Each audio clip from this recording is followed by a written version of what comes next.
In the last video, I built this very large ruined Mordheim style house, and now I need to actually finish it. There were a few tasks I needed to take care of before it could be painted, the largest of which was the rubble. You'll notice piles of wood and brick cutting still sitting on my work surface. I didn't clean these up because these remnants could be used for rubble piles before being trashed. To make sure my rubble piles stuck in place, I used some acrylic latex caulking tinted with ink. This mixture also included some mixed sand and stones for extra texture. I globbed this cursed concoction onto the areas needing large piles of rubble. Then I could take my scraps of wood and foam bricks and stick them in place. This worked alright, but I was worried some of it wouldn't stick that well, so I thought, well hey, why don't I just get real sloppy here and mix some of the rubble right into my caulking? This would ensure there were some pieces well covered and stuck into the mix before I put more chunks on top.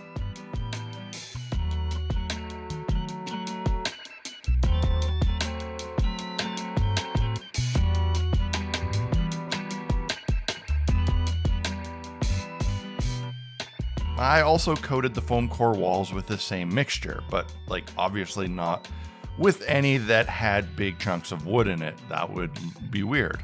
All the brickwork got covered as well, but I made sure to wipe away all the excess. I didn't want my individually placed brickwork getting lost. I just wanted to secure everything and blend it into the texture of the rubble.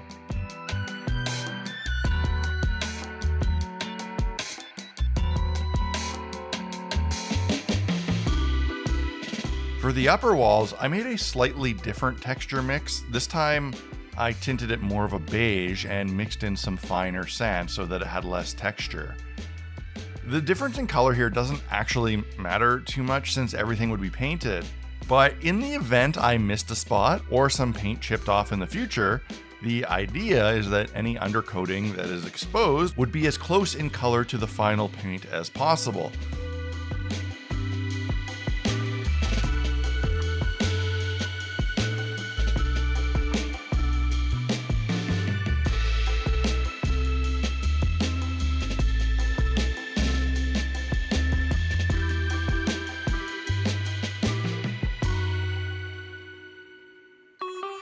With all the texture applied and dried, I could no longer avoid the inevitable task of painting this beast and figuring out how the hell I would do that. It just barely fit into my spray booth, meaning it would be super tricky to paint it in there. I wouldn't be able to move it around too easily, and outside it was raining all week, so that wasn't an option. While I figure out a plan, let's take a quick sponsor break. Whether you like it or not, fall is coming. Weather. You see what I did there? That's a pretty solid dad pun. With fall comes the cooler weather, which means t-shirt season is sadly coming to an end. And it will soon be time for warmer, more comfy clothing.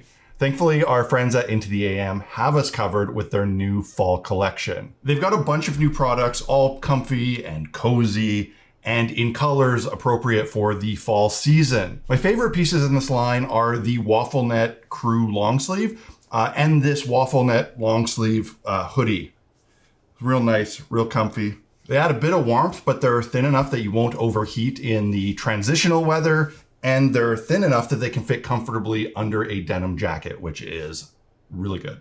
That's not the whole collection. There is plenty more for you to go check out. If you need something good to wear while getting yard work done, going on a camping trip, or maybe just some kind of family event, this collection has everything you need. I'll put a link in the description so you can go browse and see what else is there.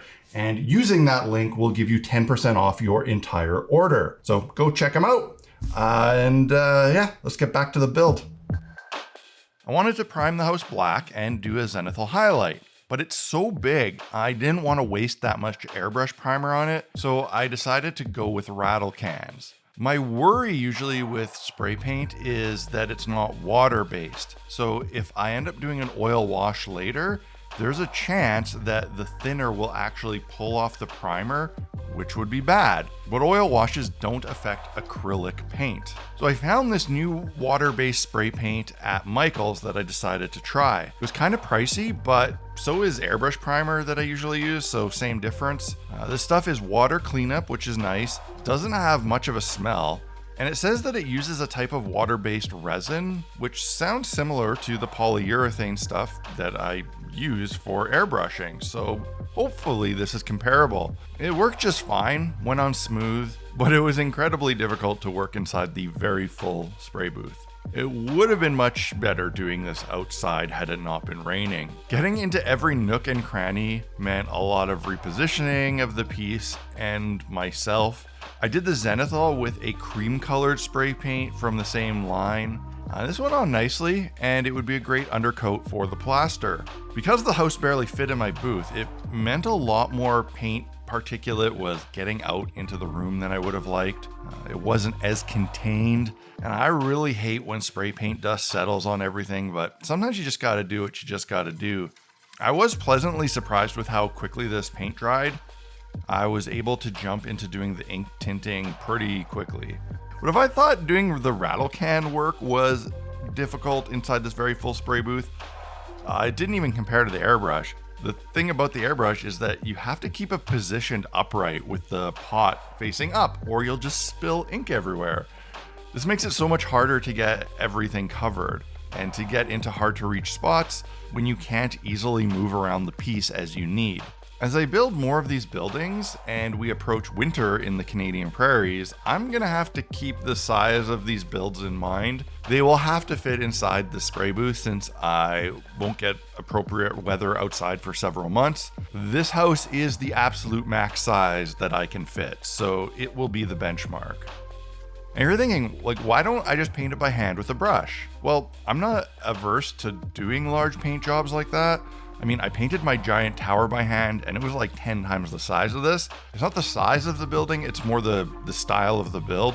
Painting all of these tiny wood planks with gaps and cracks and undersides in tight spaces with a brush would be a nightmare. I'm also working with the highlight and shadow from the primer through a transparent ink to give me some quick and easy depth. If I wanted to do this with a brush, it would be difficult. And I don't think the ink would work with a brush, so I'd end up having to use a ton of expensive contrast or speed paint. So yeah, I'm just gonna stick to trying to do my best to make spraying work despite the size. Everything came out, the paint booth looking pretty damn good. I wasn't as content with the paint job on this one as I was with the last. Fighting with the size of it really meant I couldn't get things looking perfect. And because this build was a lot of work and one that I really loved the design of, I wanted to make sure that I did it justice with the final painting. This meant breaking out the oil washes, and yeah, this would mean essentially painting the whole thing by hand with a brush, which I just said I didn't want to do.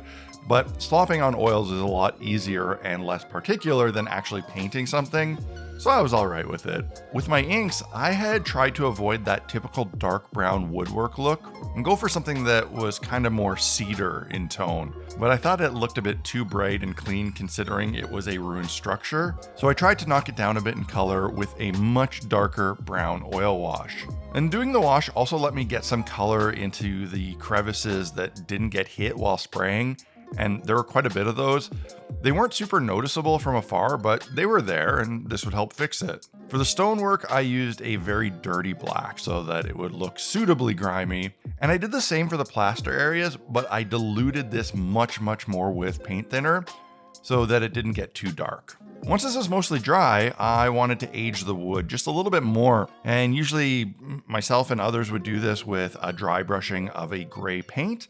I decided to try something new, scratching the painted surface with a wire brush just to see how that looked. And you know what? It looked pretty cool.